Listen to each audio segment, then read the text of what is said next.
이제 생명의 말씀을 선포하게 됩니다. 말씀을 전하는 종이 참 부족합니다. 사랑하는 성도들, 종의 부족한 모습 보지 않게 하시고 십자가에 달리셔서 우리를 지극히 사랑하시는 주의 음성으로 듣고 받을 수 있도록 성령으로 도와 주옵소서. 오직 사랑이신 예수님만 바라보게 하시고 더 말씀에 집중하며 어려운 시절 더 하나님을 가까이하며 살아가는 복이 사랑하는 교회와 성도들에게 있게 하여 주옵소서. 말씀으로 우리에게 은혜 주실 주님만을 소망하며 예수님 이름으로 기도하옵나이다. 아멘. 이제 본격적으로 교회 안에서 다음 세대들을 위한 여름 말씀 사역이 시작이 됩니다. 다가오는 7월 22일부터 어린이 여름 성경 학교가, 7월 28일에는 중고등부 수련회, 그리고 8월 4일에는 다윗 청년 수련회가 계속 이어지게 됩니다. 먼저 이번 여름 성경학교의 주제는 말씀을 품은 어린이입니다.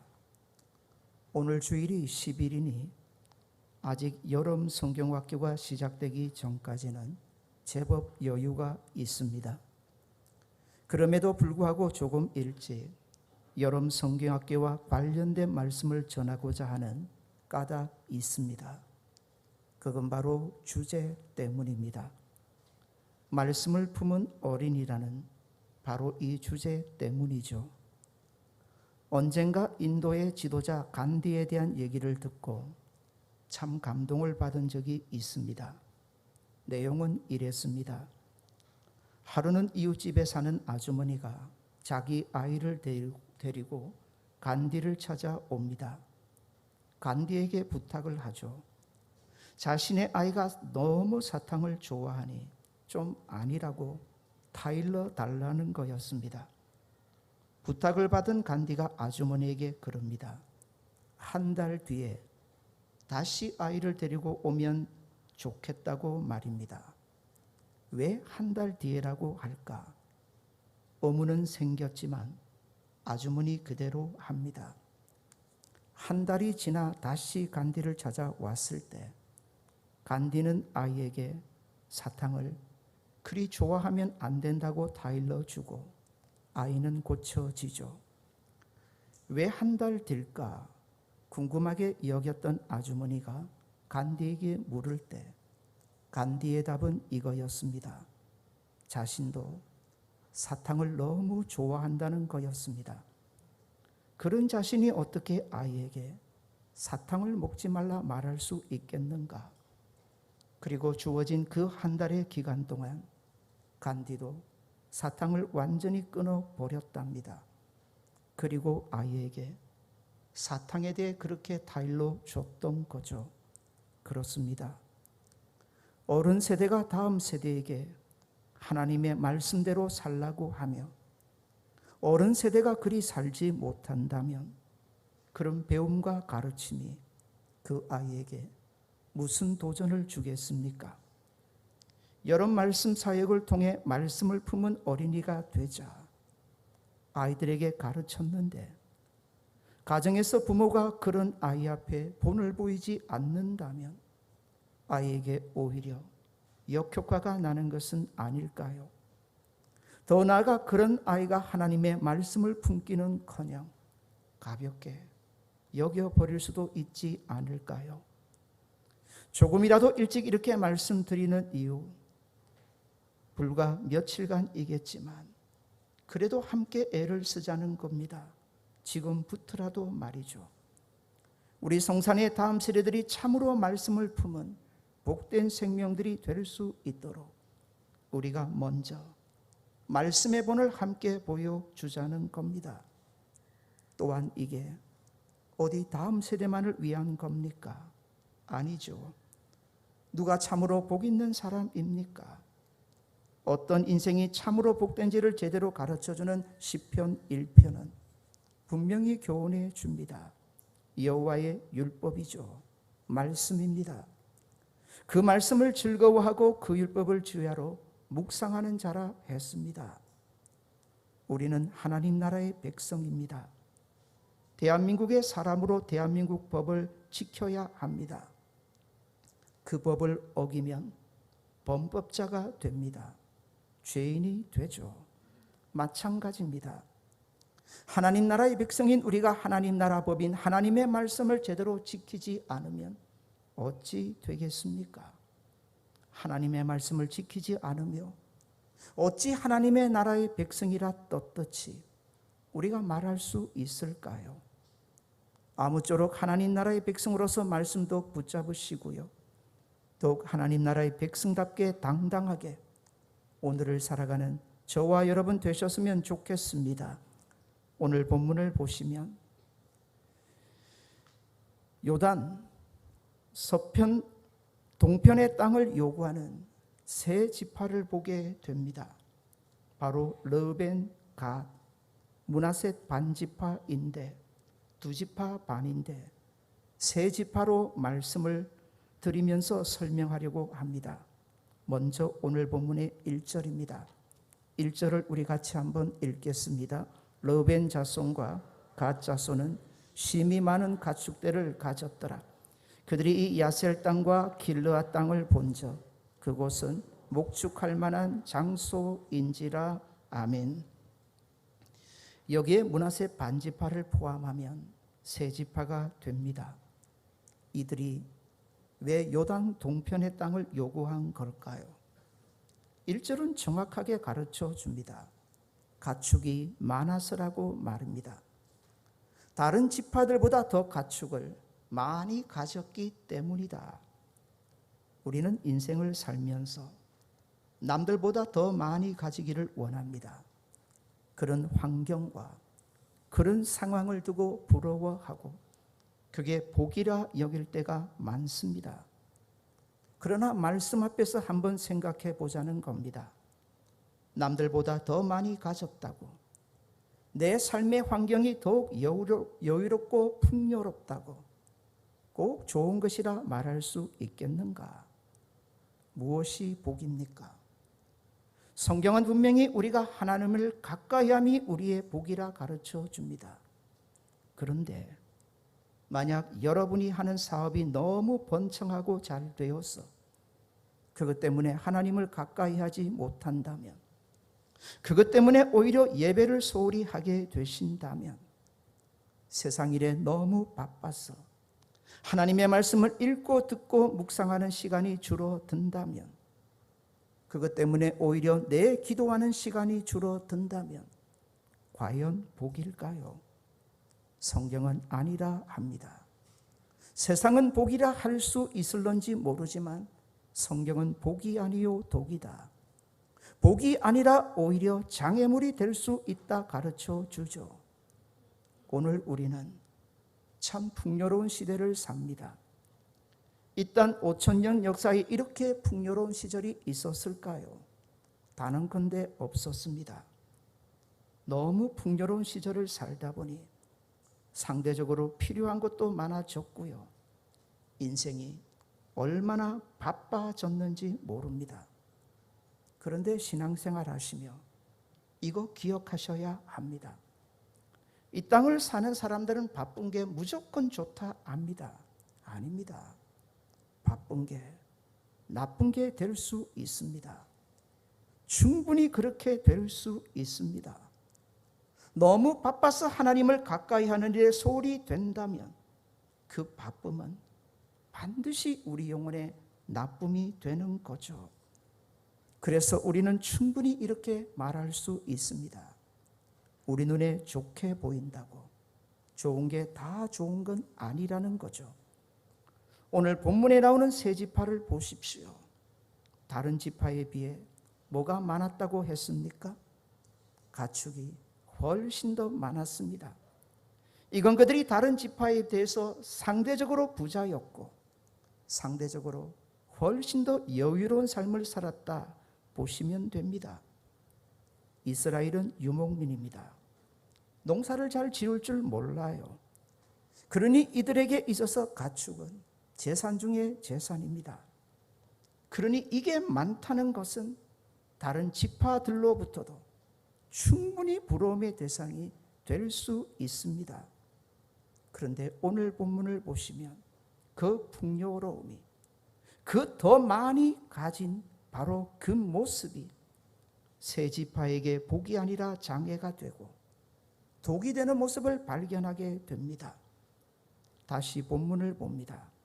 이제 이스라엘 백성이 40년의 광야 생활을 끝내고요, 약속의 땅 가나안을 눈앞에 두고 있었습니다. 여기 가나안 땅이라고 말할 때 가나안 땅은 요단강 서쪽을 말합니다.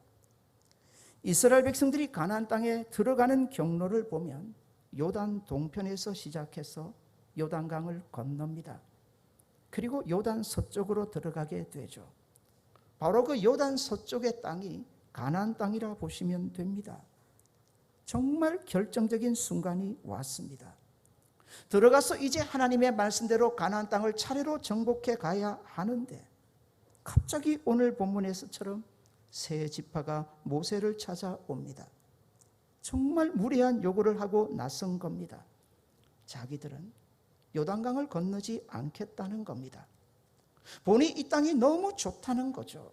목초지가 많고 가축을 키우기에 너무 좋기에 우리는 그냥 이 요단 동평 쪽에 머물겠다는 겁니다. 요단강을 건너지 않겠다는 거죠. 아니나 다를까, 이건 이스라엘 백성 전체 안에 큰 문제로 발전이 됩니다. 자칫하면 이스라엘이 나누어질 판입니다. 정복 전쟁을 하기 전에 나누어진다는 게 이게 얼마나 무서운 일입니까? 어디 다른 지파라고 이 땅에 머물고 싶은 마음 없었을까요? 모두가 유목을 하는 사람들인데, 다른 지파들도 다 가축을 기르는 자들인데 그들이라고 이 땅에 머물고 싶은 마음 없었을까요? 큰 문제가 생겨나죠. 이것이 방금 읽어드린 민수기 32장의 전체 이야기입니다. 어떻게 될까요? 결국 어떻게 될까요? 이들은 그들이 그렇게 원하는 대로 그 땅을 차지하게 됩니다. 모세가 허락해 주죠. 대신 다른 지파가 정복 전쟁을 다 치룰 때까지 앞서서 나가 싸워준다는 조건으로 이 땅을 그들에게 줍니다. 얼마나 좋았을까요? 그 땅이 자신들의 소유지가 될 때 얼마나 좋았을까요? 그러나 보셔야 합니다. 오늘의 좋다고 다 좋은 걸까요? 만약 그것이 하나님의 말씀을 벗어난 것임에도 불구하고 좋다 말할 수 있을까요? 중요한 거, 이 땅은 하나님께서 이스라엘 백성에게 주시겠다고 약속하신 땅은 아닙니다. 요단 동편의 땅은 가나안 땅이 아니에요. 하나님이 이스라엘 백성에게 주시겠다고 약속하신 젖과 꿀이 흐르는 그 땅이 아닙니다. 한번 지도 보시겠습니다. 지도 보시겠습니다. 요단 동편의 땅이 어디 있을까요? 중간에 보면 위로부터 아래로까지 파란 선이 있죠. 호수가 2개 나오는데 위에가 갈릴리, 아래가 사해입니다. 그 사이를 흐르는 강이 요단강입니다. 가나안 땅은 어디냐면 저기 보시면 지중해라고 되어 있죠. 요단강과 지중해 사이에 있는 바로 저 땅입니다. 그 반대편 땅이 요단 동편입니다. 목축지가 너무 좋아서 세 지파가 보시면 므낫세, 르벤, 갓 지파의 이름이 적혀져 있을 겁니다. 저기에 살겠다고 했던 그 땅입니다. 사람의 눈으로 보기에 너무 좋았어요. 결국 그 땅을 소유하게 되고 그 땅에 살게 됩니다. 한 번 더 정리할게요. 이 세 지파가 여기에 머물게 된 까닭은 뭡니까? 저들이 더 많은 가축을 가졌기 때문이다. 이건 우리에게 또 하나의 사실을 암묵적으로 가르쳐 줍니다. 이들의 마음이 하나님의 말씀보다, 하나님이 주시겠다고 약속해 주신 가나안 땅보다 더욱 자신들이 소유한 가축에 가 있었다는 겁니다. 그들의 마음이 어떠했는지를 정확하게 보여줍니다. 하나님보다 가축이었고 하나님이 약속하신 그 말씀보다도 소유한 가축에 더 마음을 두었던 겁니다. 이들을 보면서 우리는 자꾸 묻게 됩니다. 오늘의 정말 좋은 게 좋은 걸까? 정말 좋은 게 좋은 걸까? 내 눈에는 정말 좋게만 보이는데 세상 살면서 말입니다. 성도가 그 좋은 게 정말 좋은 걸까? 정말 좋은 것이 되기 위해서 질문 하나를 반드시 던지셔야 합니다. 받아서 따라합시다. 하나님의 말씀이 뭐라고 하던데 자신 없으십니까? 한 번 더 합시다. 하나님의 말씀이 뭐라고 하던데 물으셔야 합니다. 내 눈에는 분명히 좋게 보이는데, 그저 복으로 보이는데, 모든 인생들이 부러워할 만한 것으로 보이는데 물으셔야 합니다. 하나님의 말씀이 뭐라고 하던가. 성경을 두고 흔히 캐논이라고 합니다. 이걸 풀면 정경이라는 뜻인데 더 쉽게 풀면 잘하는 뜻이 됩니다. 우리가 물건을 만들어요. 그 물건이 제 규격대로 만들어져야 정품이죠. 그런데 규격대로 만들어지지 않으면 그 자에서 부족하거나 넘어서면 뭐가 됩니까? 그게 불량품이 되는 겁니다. 우리 인생이 정품인지 아니면 불량품인지 그걸 정확하게 알 수 있게 해주는 것 바로 하나님의 말씀이에요. 정확무한 하나님의 말씀입니다. 1.1획도 틀리지 아니하는 하나님의 말씀입니다. 내 인생이 정품인지 불량품인지 정확하게 보여주는 것, 하나님의 말씀인 거죠. 오늘을 사는 성도의 고민은 하나여야 합니다. 오늘의 나의 선택이 과연 말씀대로 행해진 선택인지 자신들을 살펴보셔야 합니다. 자, 이 세 지파의 선택에 대해 조금 더 생각해 봅니다. 결국 이 땅을 차지합니다. 룰루나라 노래 부르고 얼마나 좋아했겠어요. 그런데 물으셔야 합니다. 오늘의 좋은 게 나중에도 좋은 걸까요? 하나님의 말씀을 선택하면 반드시 나중까지 영원까지 우리 인생 복된 줄 믿으시기를 바랍니다. 오늘에는 좋았어요. 처음에는 좋았습니다. 그들이 그렇게 원하는 대로 되었기 때문입니다. 그런데 봅시다. 한두 세대가 흘러요. 곧 이스라엘의 하나님, 그 영광이 드러나는 다윗 왕국의 시대가 옵니다. 이 땅을 차지하고 다윗 왕국의 시대가 하나님의 영광이 드러나는 그 시기가 오기까지 시간은 얼마나 걸리지 않아요. 이스라엘이 다윗에 의해 통일이 되고 정말 하나님의 영광이, 하나님의 약속이 성취가 되죠. 묻습니다. 그렇다면 이들이 머물렀던 요단 동편 땅, 이스라엘 땅일까요? 가나안 땅일까요? 아니라고 분명히 말씀드렸습니다. 다윗의 통치 아래 들어오기는 하지만 그 땅은 가나안 땅이 아닙니다. 하나님의 말씀이 선포된 땅이 아니더라는 거죠. 어찌 되었을까요? 지도 한 번을 더 보여주십시오. 지도 한 번을요. 우리는 왜 하나님께서 가나안 땅을 이스라엘 백성에게 주셨는지 세밀히 살펴보면 알게 됩니다. 요단 동편의 땅이죠. 세 지파가 그리 원했던 저 땅은요, 옆에 보세요. 에돔, 모압, 암몬. 하나님과 전혀 관련 없는 이방 민족들이 함께하는 땅이에요. 얼마 못 가요. 얼마 못 가서 저들은 하나님을 향한 신앙을 바로 이 이방 민족들 때문에 너무 쉽게 포기해 버립니다. 이스라엘의 정체성을 완전히 잃어버리고 이방 민족과 똑같이 되죠. 왜 가나안 땅인 줄 아세요? 왜 저 땅을 젖과 꿀이 흐르는 땅이라 한 줄 아세요? 저 땅은 하나님만을 섬기기에 젖과 꿀은 하나님이시거든요. 가장 적합한 땅이에요. 볼까요? 여러분, 서쪽은 지중해예요. 막아주고 있어요. 동쪽은 요단강이에요. 막아주고 있어요. 남쪽은 저 밑에 애굽이 있지만 그 사이에 엄청난 사막 광야가 있어요. 넘어갈 수가 없어요. 겨우 북쪽만이에요. 저기 안에 머물면요, 이방 민족의 도전이나 그들의 모습을 따라가고 싶어도 쉽게 못 따라가요. 철저하게 하나님만을 섬길 수 있는 장소로 저렇게 주셨다 보시면 됩니다. 저 안에서 이스라엘 공동체가 함께 하면서 그들의 하나님만을 섬길 수 있는 가장 최적의 땅이라 보시면 됩니다. 하지만 요단 동편은 아니에요. 보십시오. 이스라엘 역사에 있어서 그 이스라엘 백성을 가장 이방신으로 이끌어가던 민족이 저기에 다 있지 않습니까? 그리고 그 신앙을 너무 쉽게 포기해 버리는 거죠. 사랑하는 여러분, 이런 가나안 땅과 요단 동편의 땅을 보면서 또 하나의 교훈을 받습니다. 뭔 줄 아세요? 그게 교회의 소중함이에요.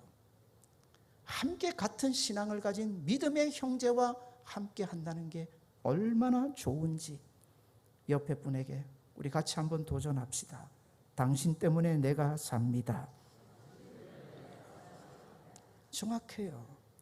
같은 믿음의 형제들이 내 곁에 있다는 것, 같이 하나님을 섬기는 형제와 자매들이 내 곁에 있다는 것, 같이 말씀을 가지고 고민하면서, 같이 하나님의 말씀을 가지고 세상 앞에 씨름하면서, 같이 하나님의 말씀을 가지고 손잡고 믿음으로 나아가는 인생들이 내 곁에 있다는 것, 이게 얼마나 복인지 몰라요.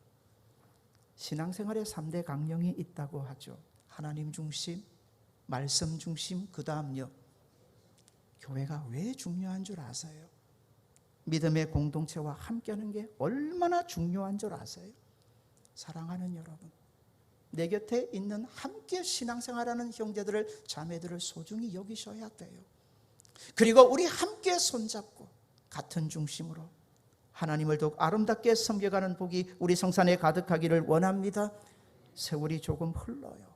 많이도 아닙니다. 정말 조금이에요. 다윗 왕의 시대, 하나님의 영광이 완전히 드러난 그 시대에 저 요단 동편 땅은 철저하게 소외되어 버립니다. 왜요? 이미 이방신을 섬기는 모습으로 완전히 변화되어 버렸기 때문입니다. 다시 묻습니다. 왜 이렇게 되었을까요? 약속하신 땅이 아니에요. 하나님의 말씀을 벗어난 땅이에요. 오늘에는 아무리 좋게 보이고 그게 부러울지라도 하나님 말씀을 벗어나면 어찌 되는지 우리에게 정확하게 보여줍니다. 오늘 우리가 사는 시대는 어떤 시대일까요? 성경의 전문가들이 그래요. 말씀의 홍수 시대라. 홍수가 나면 세상이 물천지가 됩니다. 그런데 물천지인데 기가 막히게도 마실 물이 없어서 고통하는 때가 홍수예요. 세상은 물로 가득한데 정작 마실 물이 없어서 인생이 고통하게 됩니다. 우리 자신을 점검해 봅시다.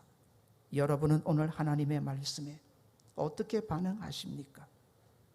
얼마나 하나님의 말씀을 마음껏 들을 수 있고 가까이 할 수 있는 시절입니까? 그러나 점검해 봅시다.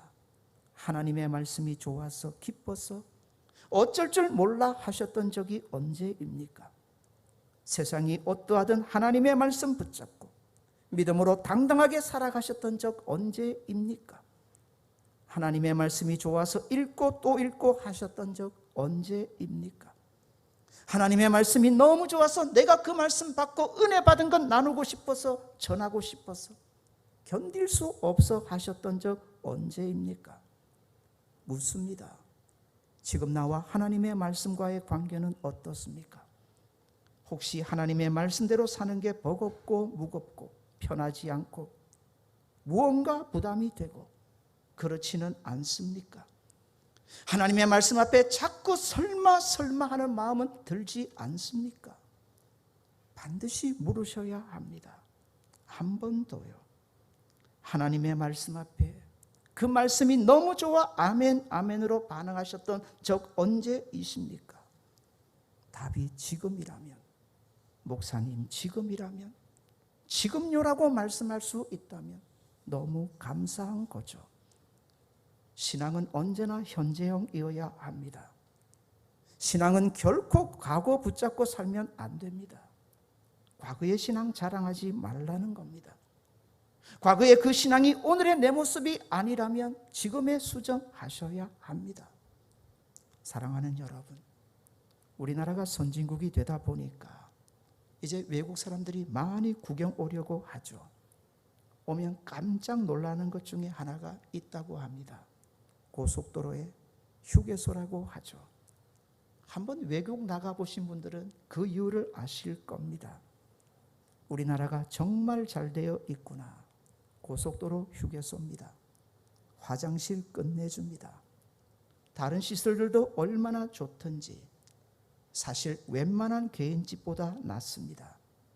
하지만 그렇다고 했어요. 그 휴게소가 좋다고 했어요. 그 화장실이 우리 집보다 낫다고 했어요. 거기에 계속 머물러 있을 사람은 없습니다. 휴게소가 아무리 좋아도요, 그것은 잠깐 쉬는 곳이지 우리의 목적지는 아닙니다. 우리의 목적지는 아니죠.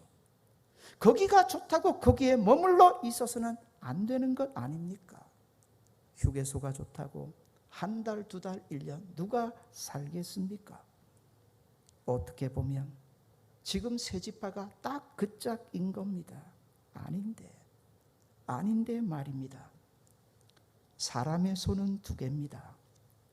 이 두 손으로 잡을 수 있을 게 많을 것 같지만 없습니다. 어떤 경우에 단단히 잡고자 한다면 반드시 두 손으로 하나만을 붙잡아야 합니다. 사랑하는 여러분, 오늘과 같은 시대를 살면서 하나님의 백성이 정말 두 손으로 단단하게 붙잡아야 될 한 가지, 그건 하나님의 말씀이라 여겨집니다. 오늘 본문에 나오는 새 지파가 우리에게 주는 도전 분명합니다. 이건 우리의 자화상입니다. 그들이 왜 요단 동편 땅에 머물려고 했습니까? 가축이 많았다고 했죠. 우리 안에도 많은 가축 있지 않습니까? 가축이 무엇을 의미하는지 잘 아실 겁니다. 새 지파가 그렇게 좋아했던 겁니다. 하나님의 말씀보다 더욱 마음을 두고 싶었던 겁니다. 돌아보자는 겁니다. 오늘 우리에게도 그런 것 없는지, 우리의 마음을 훔쳐가는 것, 그런 것 없는지, 세상에 그런 것 없는지 우리 자신들을 말씀 앞에서 점검해 봅시다. 사랑하는 여러분, 여러분은 지금 무엇에 그리 집착하십니까? 하나님의 말씀이 아닌데도 오늘 이것이 없다면 당장에 죽을 것 같고 망할 것 같은 것, 그게 바로 내 가축입니다. 그들이 모세를 찾아와 요구하는 것 들어보시겠습니까? 5절입니다. 5절 보십시오. 이 땅을 당신의 종들에게 그들의 소유로 주시고, 그 다음입니다. 기가 막힙니다. 우리로 하여금 요단강을 건너지 않게 하소서. 우리는 건너가고 싶지 않습니다. 우리는 여기가 좋습니다. 건너야죠. 40년껏 죽을 고생을 하면서 여기까지 왔습니다. 건너가야죠. 가나안 땅이 코앞입니다. 40년 동안 얼마나 고생을 하며 여기까지 왔습니까? 들어가기만 하면 됩니다. 그런데 바로 그 직전에서 무너집니다. 그들이 스스로 하는 말 들으셔야 합니다. 안 들어가겠다는 겁니다. 그 약속의 땅으로. 그러면서 스스로 이런 말을 합니다. 우리로 요단강을 건너지 않게 하소서. 군대 가면 제대할 때쯤 되면 그럽니다. 떨어지는 낙엽도 조심하라고. 잘 이해는 못하겠어요. 왜 떨어지는 낙엽까지 조심해야 하는지. 하지만 그만큼 조심하라는 거겠죠. 지금 오늘 우리의 모습이 그렇지 않습니까? 사랑하는 여러분, 오늘까지 잘 오셨습니다. 믿음으로 수고하시고 잘 오셨습니다. 신앙생활 10년 하셨습니까? 20년 하셨습니까? 50년 하셨습니까? 잘 오셨습니다. 문제는 지금입니다. 이 새 지파를 보십시오. 바로 코앞입니다. 이제 건너가기만 하면 됩니다. 그 가나안 땅으로 하나님이 약속해 주신 바로 그 땅으로. 그런데 바로 그 앞에서 무너집니다. 무너져 버리는 거죠. 사랑하는 여러분, 오늘 우리는 말세의 시대를 삽니다. 누구나 주님 오실 때가 다 되었던 것 같은 거 느끼지 않습니까? 지금에 조심하셔야 합니다. 바로 지금의 말입니다. 지금의 말씀 더욱 심실하게 우리 함께 붙잡아야 합니다. 사랑하는 여러분, 그리고 보여주셔야 합니다. 우리의 다음 세대, 우리의 자녀들에게 말입니다. 하나님의 말씀이 얼마나 소중한지, 그건 우리의 사명입니다.